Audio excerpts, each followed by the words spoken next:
Welcome back to the rest of the story. I'm going to drive slow so my seat doesn't squeak too loud for you. Well, this is a last minute management decision. I'm currently harrowing down some of my soybean acres that I planted last night. I had every intention of leaving them and I wasn't going to harrow them because this ground has been, well, I didn't chisel it last year. I didn't work in the stalks like I typically do. I hit it once with the VT last fall, knocked the stalks down. They started to deteriorate really well. Hit it again last night, just once last night. Went through, planted it, and I could probably get away without harrowing it down. But it's one of those things where there's just some random ridges, a little uneven, and to be honest with you, I simply asked myself if I could stand to look at it all summer, leaving it planted the way it was. And I decided against that, and I would rather see it harrowed. Because I do like running the flex head on the combine completely down on the ground. I don't want to have to fluctuate it or anything, or raise and lower it and account for any rough terrain.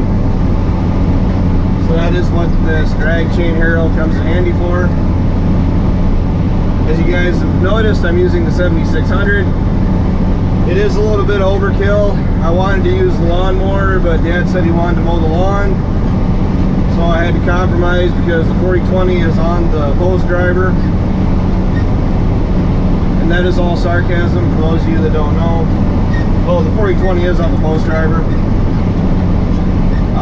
We are definitely operation that use what is available to you, not run around and unhook a tractor or a certain tractor just because that's what should be running it. I got better things to do than worry about what's running what. Don't get me wrong, that's what we used to do with Grandpa. When Grandpa was here, one tractor was a designated manure spreader tractor. Two tractors were the designated rake tractors, the disc bind, well, hay bind tractors. Every tractor of 8 or 9 that we had a task that it did. It was bought for a certain job. Well, we're running with 4 tractors. We knew it. We need probably at least 2 more. I know, heaven forbid, we look at upgrading the fleet at all. Don't look at planning on getting rid of any of the tractors we have. Dad is, well, the 4640 is my dad's second wife. He has no intention of getting rid of that tractor. It's his tractor that he's wanted ever since he started farming. Back when my grandpa bought that 4440, my dad was trying to convince him to buy a 4640. And now that my dad finally has his 4640, he's constantly working on it and changing it and improving it and fixing it up. And none of us see the 4640, the 4020 going anywhere. The 7600,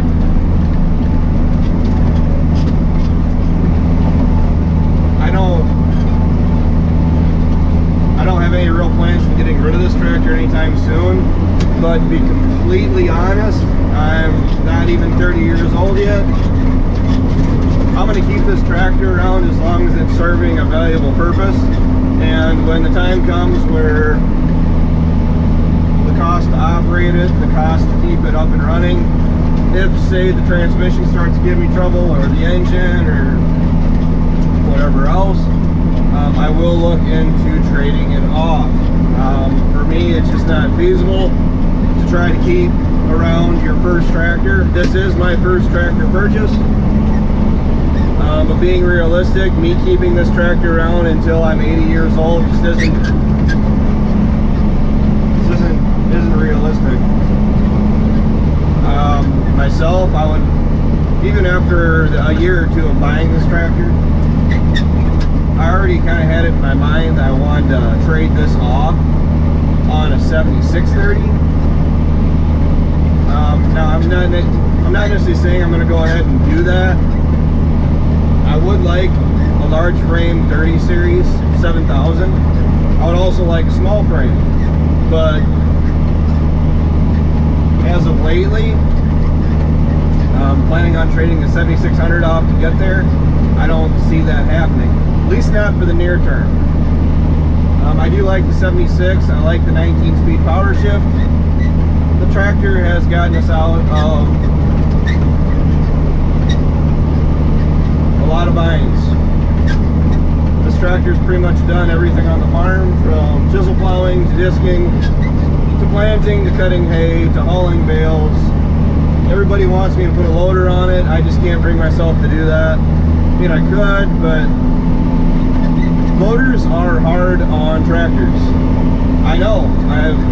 We've had two, that 4020 with a loader on it, that 7400 with a loader on it.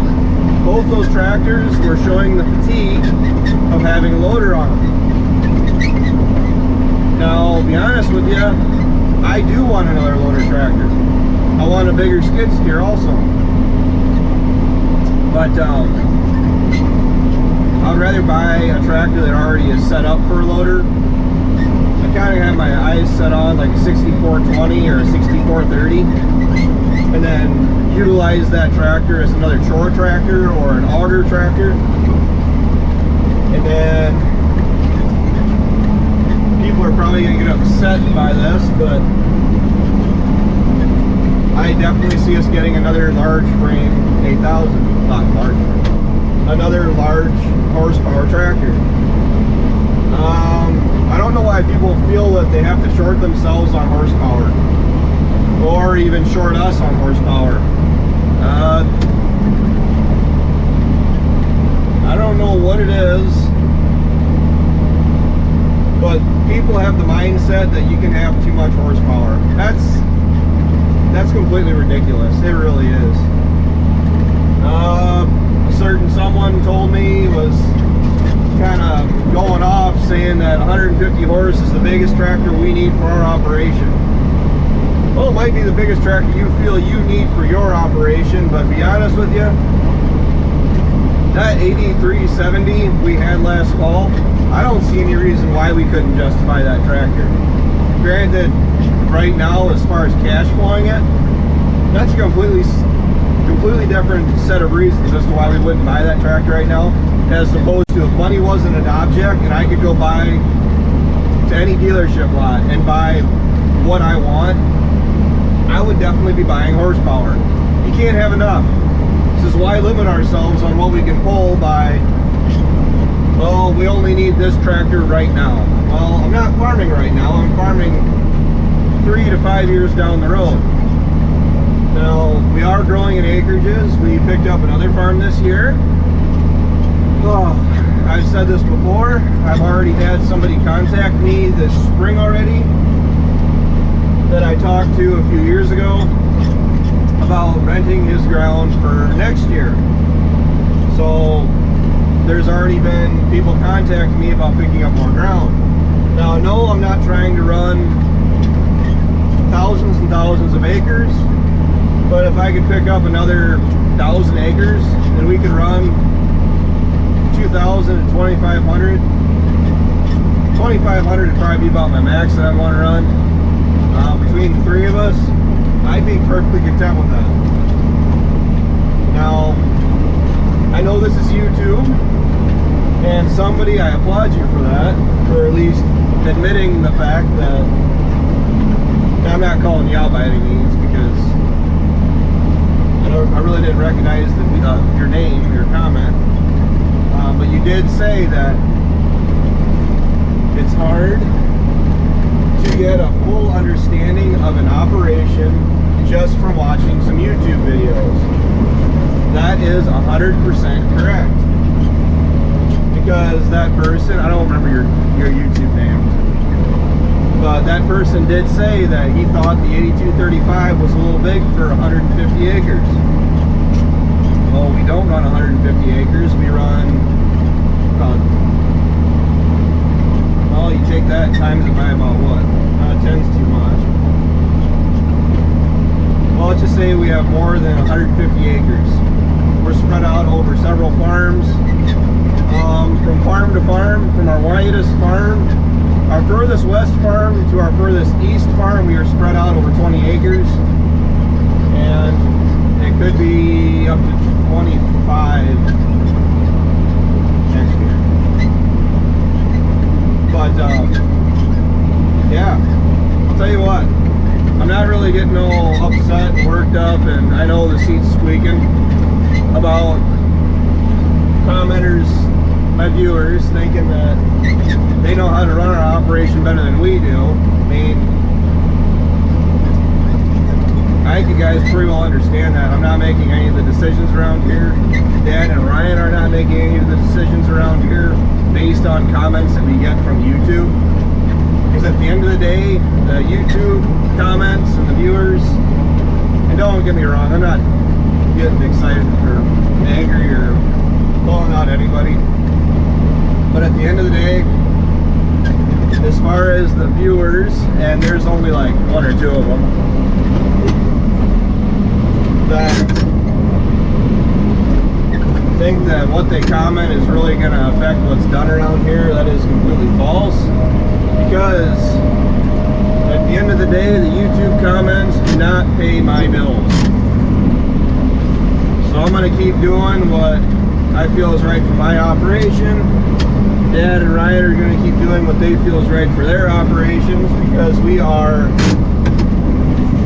farming together but separately. Dad has his own set of his own ground, Ryan has his own ground, and I have my own ground. And we all farm together. We all share the same equipment. No, we do not charge each other rent. We do not get into all that technical stuff. We get along very well. Very, very well. And it's not like we come to the farm and we sit and scream and argue with each other for an hour every morning to decide who's going to do what. It's not nearly that complicated around here. But it's, oh well, it is what it is. So don't take my video here, it's not as much as a rant, it's not me complaining about YouTube. I'm just stating the facts that I'm going to do, we're going to do what we're going to do. I'm still enjoying posting YouTube videos. I've just been a little stressed here lately, and I'm keeping that off YouTube, because I don't think you guys want a whole lot of videos of me sitting and grumbling at the camera. So, I'm going to get done with this because I have gill plant beans. So chances are tomorrow you guys can look forward to a bean planting video, because I had every intention of doing a soybean video yet. So until tomorrow night, and hopefully I don't get rained out tonight, take care, take it easy, keep in touch.